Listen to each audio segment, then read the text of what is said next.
The purpose of the first walkthrough is to get a better understanding of the seller's home and seeing if it meets Epic's requirements to list it. Now, there is no paperwork at this appointment, nor are you getting the seller to commit to anything yet.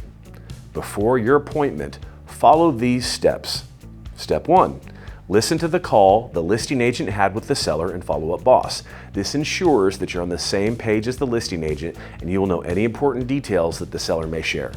Step 2. Review the notes the listing agent provided you and follow-up boss. Step 3.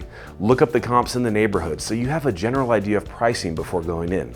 Now, this isn't something you're going to want to discuss in detail while you're there, but it's good knowledge to have going in. Leave the pricing discussion to the listing agent in your follow-up call. It's a good idea to get the basic stats on the home that you'll be visiting. Simply Google the address and look at the street view and any parks or selling points nearby prior to visiting. It's also a good idea to verify the schools ahead of time. Step 4. Text the seller when you're headed their way. Say something like, "Hi, Mrs. Seller, this is Joshua with Epic National. I am headed your way. My ETA is 2 p.m. Step 5. When the seller opens the door, you will give a friendly introduction. Always ask permission to come in if they haven't invited you. Once you ring the doorbell, it's the best practice to stand a few feet away from the door. Step 6. When you enter the home, ask if they prefer shoes on or off. Some cultures require shoes to come off before entering. It's always the best practice to move into the kitchen area.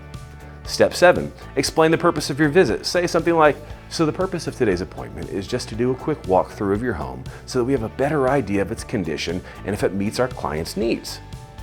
Step 8. Walk through the home and take notes for the listing agent. Step 9. Once you are finished, set up a time for a conference call with the seller and listing agent, usually that evening or the next evening. Step 10. Thank the seller for the time and you'll talk soon.